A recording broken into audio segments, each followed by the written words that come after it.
welcome back to Man with a Wok, where today we're turning up the heat with a deep dive into Korean barbecue. I'm Kwoklyn, and in this episode we're journeying to the heart of Seoul, right from my very kitchen. Korean barbecue is all about the joy of grilling, the richness of marinated meats, and the communal spirit of sharing meals. Get ready to explore the sizzling flavours and techniques that make Korean cuisine a global favourite. Let's light up that grill and get started.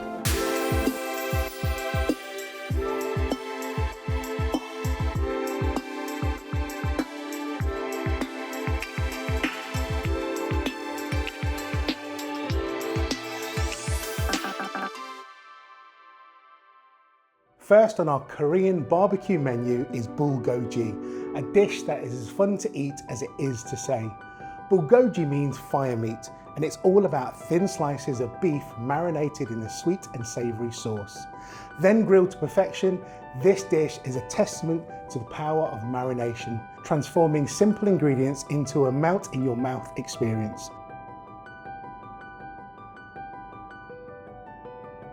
My very first experience of Korean barbecue was out in Hong Kong. My eldest cousin, Cookie, and his younger brother, Kwoklyn, decided to take me for a treat, and we went to a beautiful Korean barbecue. As soon as I walked in the door, the room was filled with this billowing smoke where people were grilling their own meats at the table. It was a phenomenal experience and something that I've been able to recreate here in my very own kitchen. To get started, we're going to use just a little bit of onion, a little bit of pear, and some garlic. Now each of these are going to add their own flavours. I'm just going to grab my marinating bowl, and I need a grater. Now the reason we're going to grate these down is because we want to obviously extract as much of these flavours out of the ingredients that we've got. I'm going to roughly use about that much of pear, so not too much. That can go there. I'm going to grate my garlic, but I'm just going to take it out of their skins first. And then I need just about a quarter of an onion, so about that much there. You probably notice you've got a thick grate, small grate. So the small grate I'm going to use for my garlic. I'm just going to go literally straight into my marinating bowl. So there in goes my grated garlic, and then I'm going to grate some of this pear. Now there's going to be a slight acidity from the pear. This is going to help tenderise the meat when we get round to slicing it. So, and lastly, I've got my onion. Now the onion, there's going to be, again, a little bit of acidity coming from the onion, which is all going to help tenderise those meat fibres in the steak that we're going to be using. So we've got our garlic, our onion, and our pear in there now. Now to this, we're going to add some of our brown sugar. This is sesame oil, which is going to add that nutty note. Perfect again for marinades. Now you could either use like a fermented rice wine, a sake, or a Chinese rice wine. I'm using mirin. Again, it's got that little bit of sweetness just coming through. It's one of those flavours that I distinctly remember out in Hong Kong. Black pepper, and this is ground black pepper. And some light soy sauce. The soy sauce is going to add that saltiness. And lastly,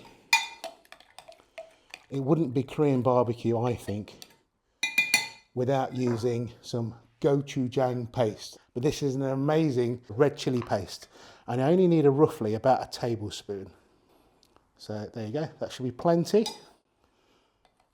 And I'm just going to combine all of those ingredients together, and then we can slice our beef.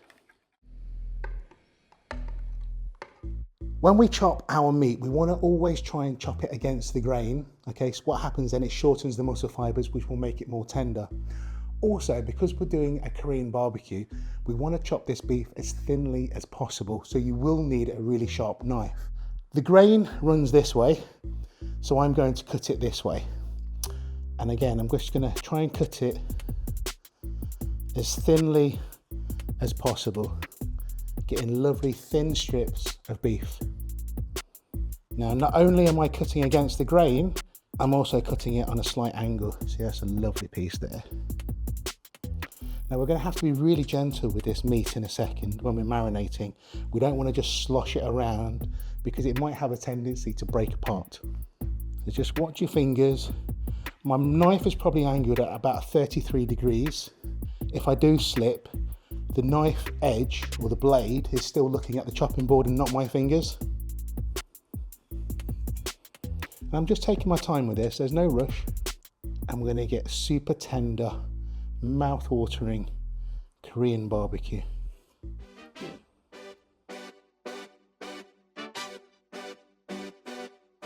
I'm going to add my beef to the marinade. And I'm just going to carefully ensure that every single slice is coated. Now this will take around 2 hours to marinate properly.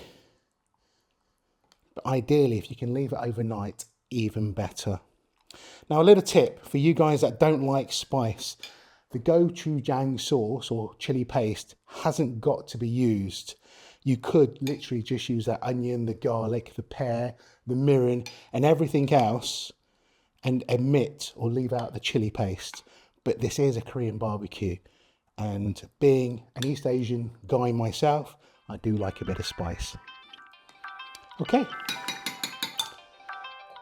There's my meat marinating, and because I'm going to cook it in around about 2 hours, I'm going to leave it out. If you are going to do this overnight, please do put it in the fridge and then cook it, bring it out about an hour before you want to cook it, just so it can come back up to room temperature.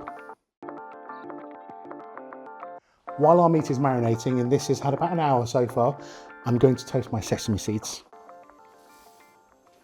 Now there's no oil at all in this pan. And just for about 40 seconds or so, I'm just going to keep moving these sesame seeds around.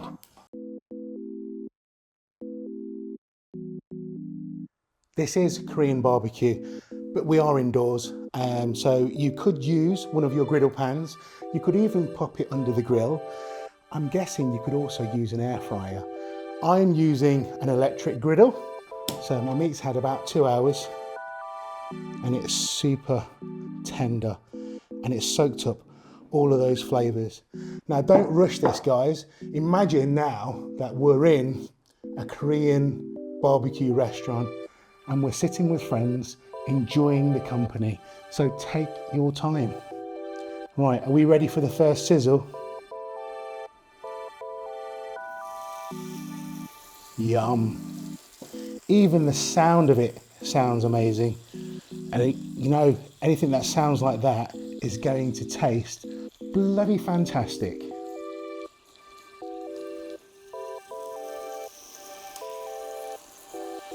Time to drop the lid. Now this will only take around about 2.5 minutes.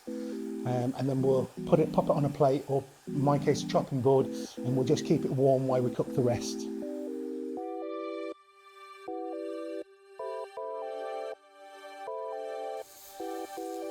Oh yeah, look at that. Oh, look at the colour on that one. You can smell the sweetness from the mirin, but especially those pears.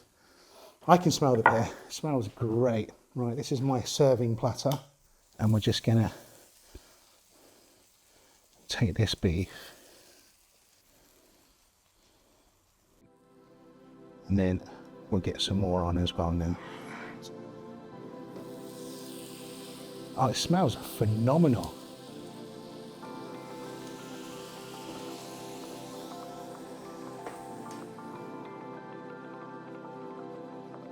Now I'm going to save it. It's going to taste great.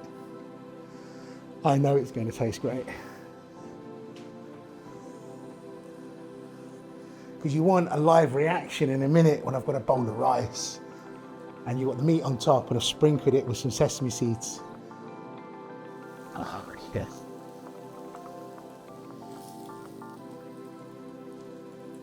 Oh, you know what? That's going. No, you know, I'm going to be patient. That nearly got it. We're going to finish this now, just with a little fleck of toasted sesame seeds just over the top. And of course, it serves perfectly with boiled rice. And just because I can, I'm going to give this boiled rice a little fleck of sesame seeds over the top. I'm going to take just a couple of slices of this beef. And there we have it. This is my take of a Korean barbecue, or Bulgogi. And it's a little nod to my cousins. Thank you very much for my first Korean barbecue experience in Hong Kong.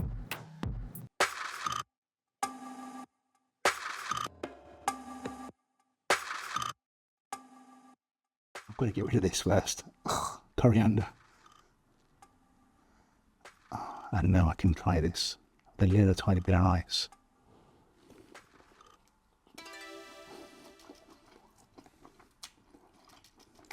It's aromatic from the garlic. The pears coming through. It's spicy from that gochujang. And it's really, really, really amazing.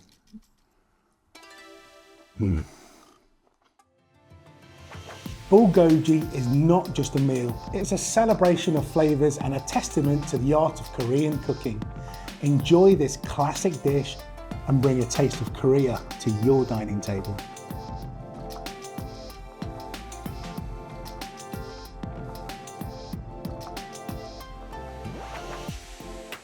Next, we'll simmer down with Kimchi Jjigae, a spicy, tangy stew that's at the heart of Korean comfort food. Made with ripe kimchi, tofu and pork belly, this stew is a warm hug in a bowl, perfect for any day. Kimchi Jjigae is a celebration of Korea's beloved kimchi, showcasing how this fermented delicacy can be the star of the show. When I think about Korean food, kimchi is right there at the top of the ingredients that I think of anyway. For those of you that didn't know, kimchi is a fermented cabbage.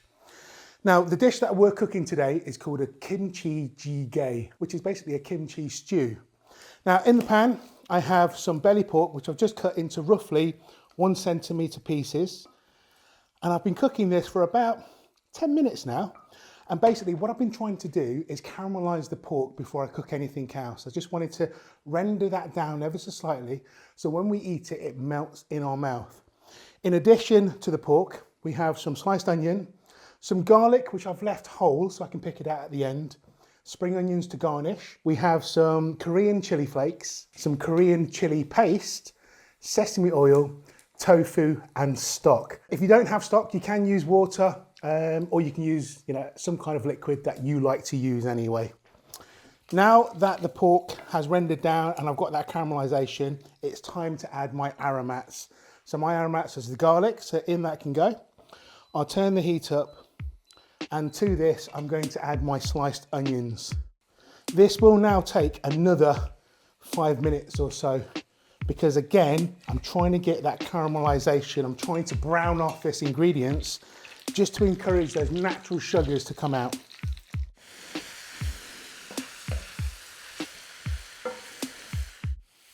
My onions now have been cooking for around about 5 or 6 minutes, and they've gone a nice golden colour. Now to this, I'm going to add my Korean chili flakes and my Korean chili paste.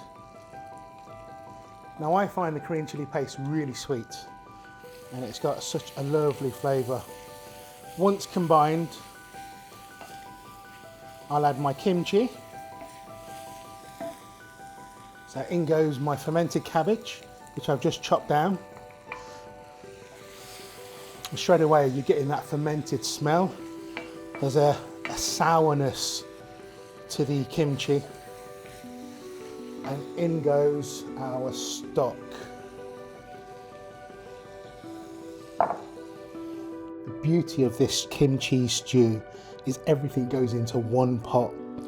There's literally going to be nothing to wash up at the end.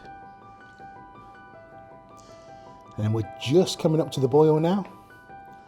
And this is going to take about another 15 minutes just on a gentle simmer.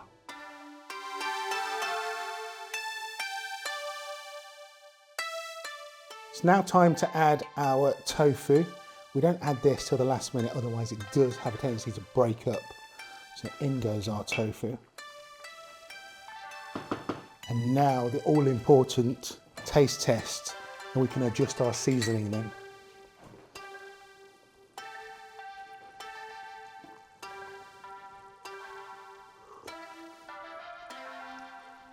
Oh, I think that's perfect already. At this point, if you like it, just with a little bit more seasoning, you could add some salt. But apart from that, which I'm not even going to add, but that really is up to you. Off goes our heat. In goes a drizzle of sesame oil. And then we'll grab our ladle. And now to serve.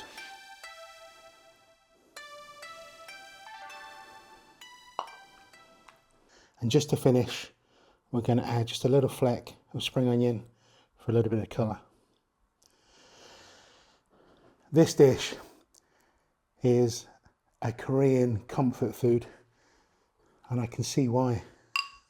Best eaten on the sofa or even in bed. Ticks every single box there is. It's spicy, it's sour, it's home. Kimchi Jjigae is a beloved Korean dish, perfect for cold days or whenever you need a comforting meal to warm you up.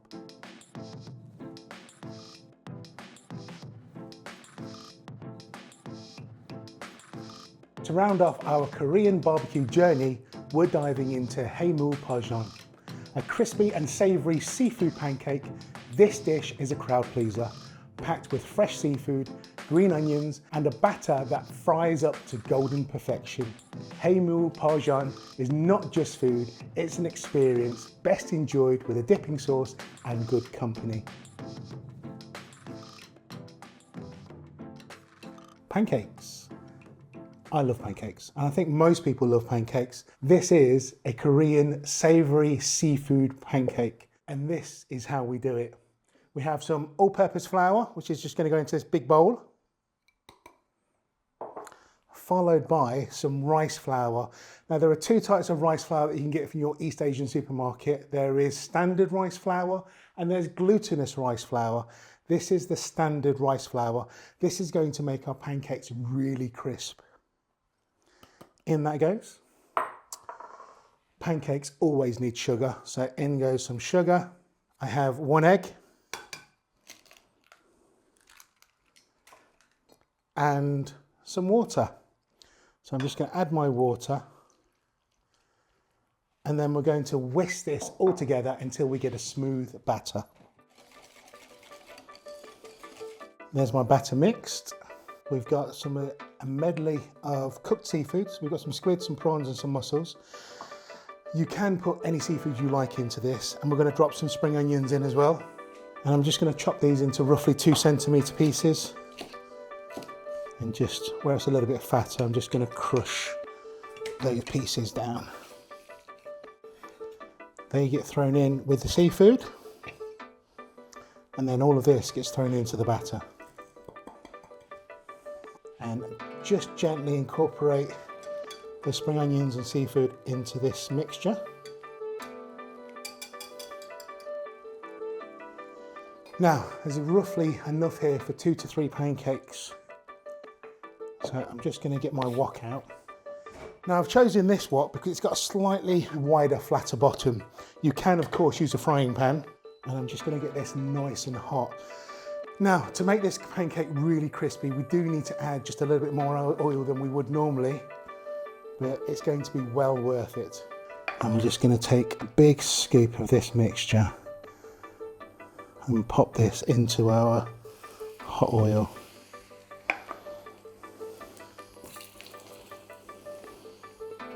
And I'm just going to fan my seafood out.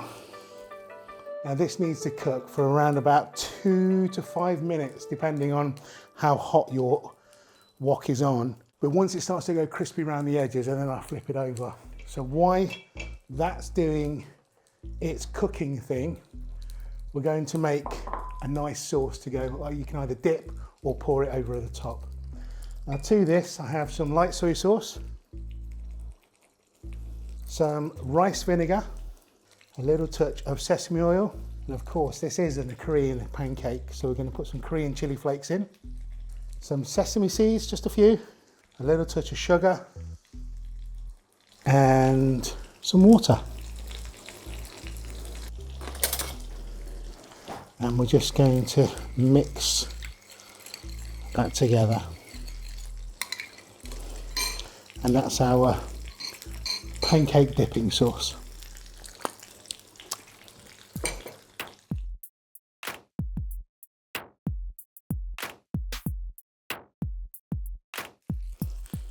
Okay, my bun is nice and crispy now, so I'm just going to very carefully flip this over.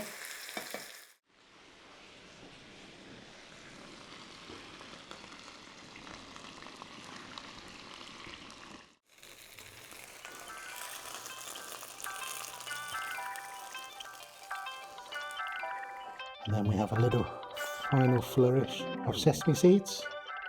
Chef's tips, or the chef's perks, should I say. So into this dipping sauce. The beauty of crispy pancakes with that sweet seafood coming through. And the sesame seeds is not too actually far reminiscent of my trips out to America, where we have pancakes and bacon with maple syrup. In fact, I think this might even be better. Haemul Pajeon is a delightful dish that offers a variety of textures and flavours, making it a popular choice for gatherings or a tasty snack to enjoy anytime. Our journey through the sizzling world of Korean barbecue has brought us the tender delights of Bulgogi, the comforting heat of Kimchi Jjigae, and the crispy satisfaction of Haemul Pajeon. Each dish has introduced us to the rich flavours and communal spirit that defines Korean cuisine. As we wrap up today's episode, I hope you're inspired to bring these Korean flavours into your own kitchen.